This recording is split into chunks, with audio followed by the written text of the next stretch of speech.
Quand j'étais petite, je parlais pas beaucoup. Même à l'école, je parlais jamais. Donc c'est vrai que j'ai toujours ressenti une certaine forme de solitude et même si j'avais des amis, j'ai toujours ressenti une forme de solitude et aussi une impression de tourner un peu en rond. En fait, je rêvais de découvertes. Depuis que j'étais adolescente, je voulais vraiment parcourir la Terre. Et j'avais envie intrinsèquement aussi d'avoir un impact sur la société. Et quand j'avais 16 ans, je voulais devenir présidente de la République. Enfin, j'avais envie de vivre une vie passionnante et incroyable et extraordinaire.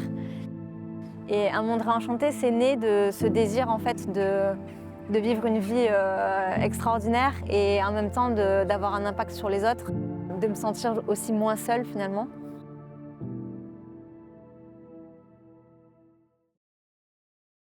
J'ai créé Un monde réenchanté pour aider les jeunes à trouver leur voie, révéler leurs talents, apprendre à mieux se connaître et qu'ils puissent aussi voyager en Europe et dans le monde entier pour découvrir le monde et les cultures et vivre une expérience enrichissante d'amitié, un moment d'amitié dont ils se souviendront et découvrir aussi tous les acteurs de l'entrepreneuriat social qui sont, à mes yeux, des personnes inspirantes qui essayent de changer le monde dans des domaines très variés, que ce soit l'écologie, la santé, l'éducation.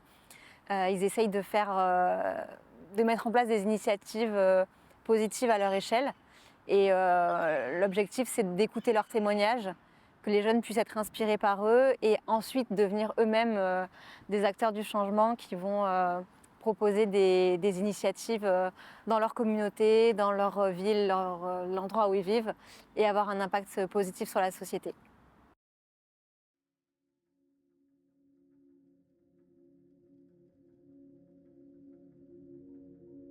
Eh bien voilà, nous voilà repartis. Après l'Italie, une nouvelle aventure commence. De nouveaux projets, de nouveaux rêves, de nouvelles envies.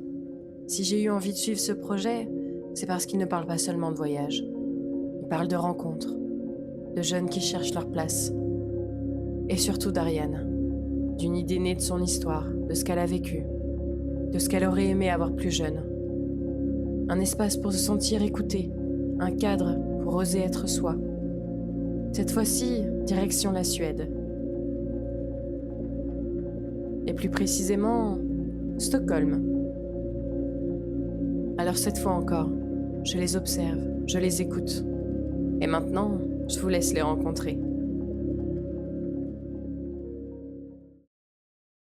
Salut, moi c'est Gatien, je viens de Lille et j'ai postulé pour le programme de Un monde réenchanté. Ok, je m'appelle Eva, j'ai 20 ans et je suis en licence de sciences politiques et journalisme à Lille. Je m'appelle Justine, j'ai 25 ans, je suis originaire de Bretagne et actuellement je travaille dans le domaine de l'environnement. On part 15 jours et le stage se décompose en 3 parties. Une première phase d'inspiration, où là on va faire les rencontres avec les pionniers. On les appelle les pionniers, c'est toutes ces personnes, les acteurs du changement.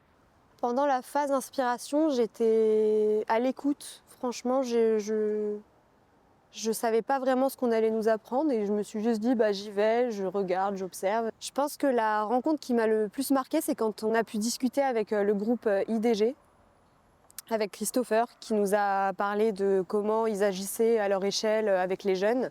Et aussi l'idée d'être très honnête et de reconnaître les erreurs qu'ils ont pu faire pour progresser. Ça m'a motivée à me dire que c'est pas grave si c'est pas parfait, tant que derrière je suis honnête et que j'estime pas que j'ai aucune critique à recevoir. Ça m'a permis surtout de me redonner de l'espoir. Ce que j'ai vraiment aimé, c'est qu'ils incarnent eux-mêmes ce qu'ils essayent de transmettre et je trouve ça suffisamment rare pour que ce soit beau et souligné.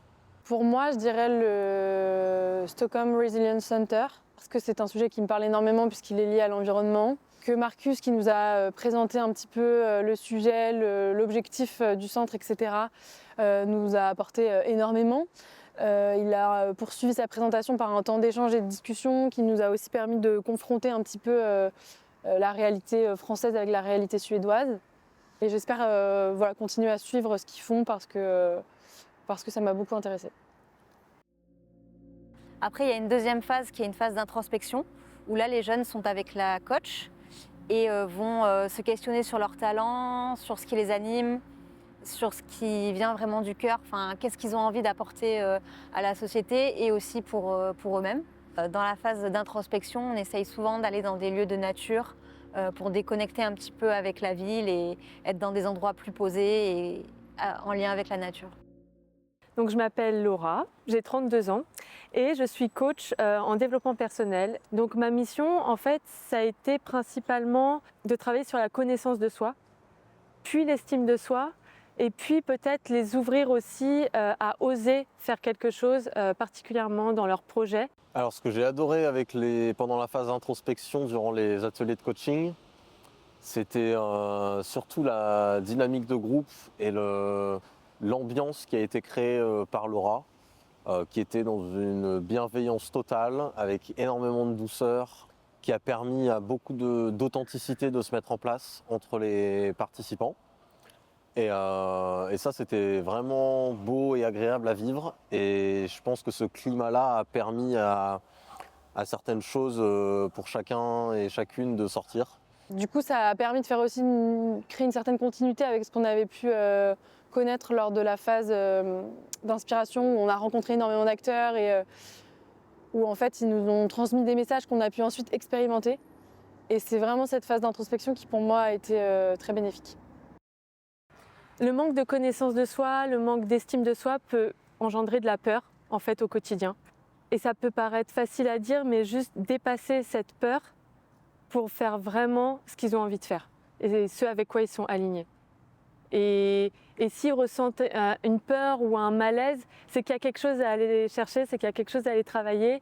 Et ça, il y a plein d'outils qui existent, il n'y a pas que le coaching. Et c'est juste de ressentir la peur, de l'accepter, de l'accueillir, pour qu'ensuite, en fait, ils puissent aller de l'avant.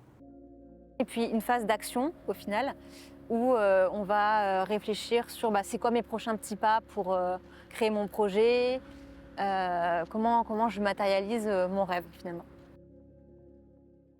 La phase d'action, elle était intéressante parce que on a eu l'opportunité de présenter notre projet à une classe de lycéens. C'est vraiment dans cette phase-là que je me suis sentie le plus productive.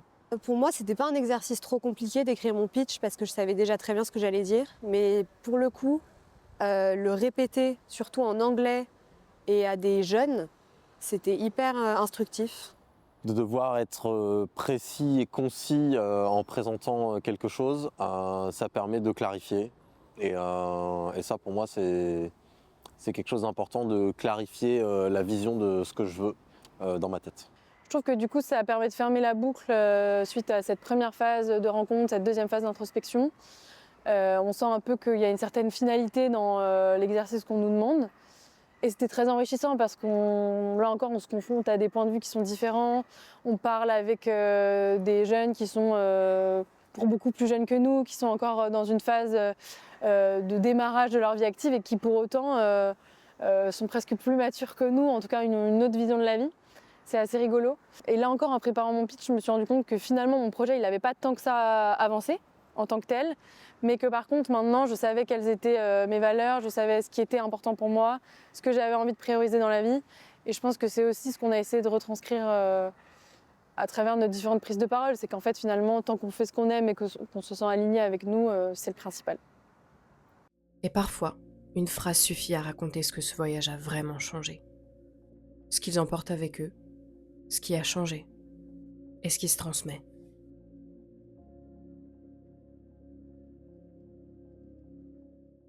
J'ai décidé de venir ici parce que j'ai un projet que je souhaite mettre en place et que j'ai un petit peu de mal à me lancer, lancer tout seul, c'est difficile.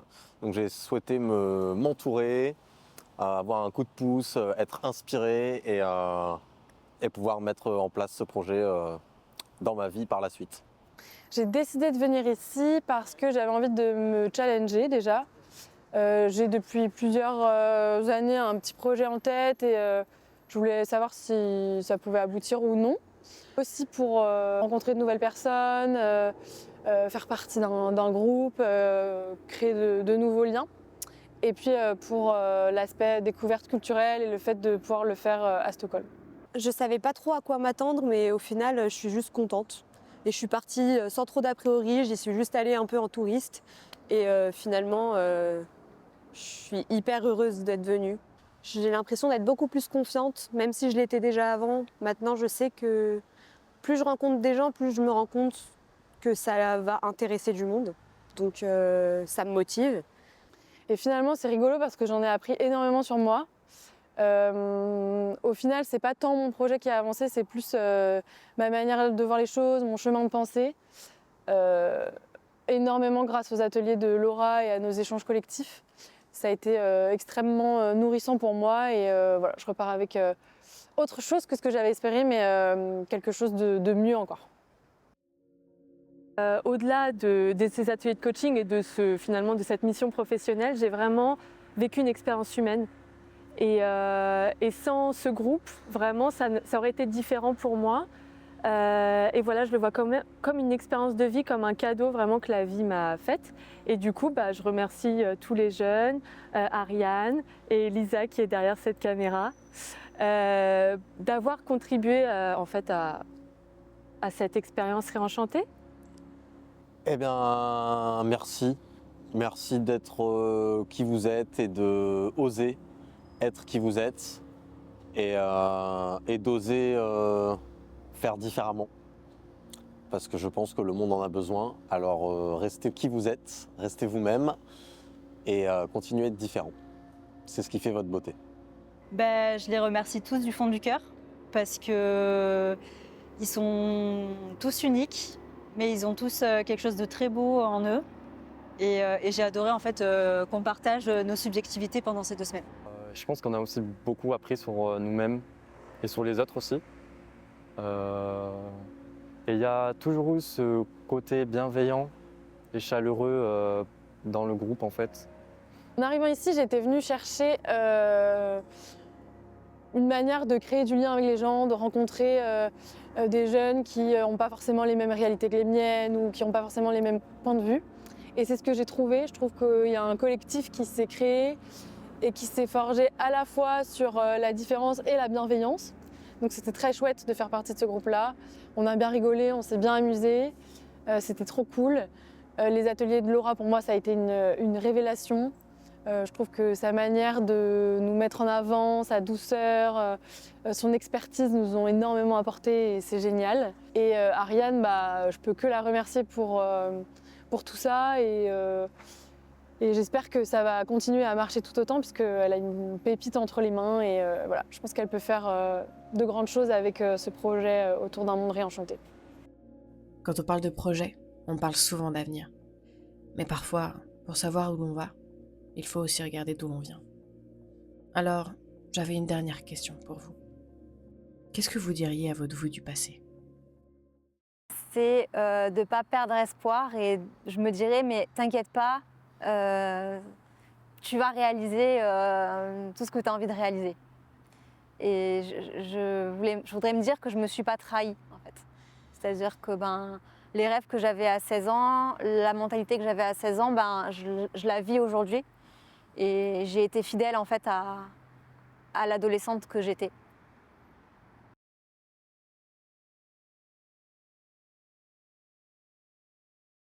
Voilà, c'est fini. Puis, elle se rapproche doucement de moi. Hein. Merci à tous. Oh là là. Oui. Rien de demander de plus, quoi. Hip hip. Ce sera dans le bêtisier.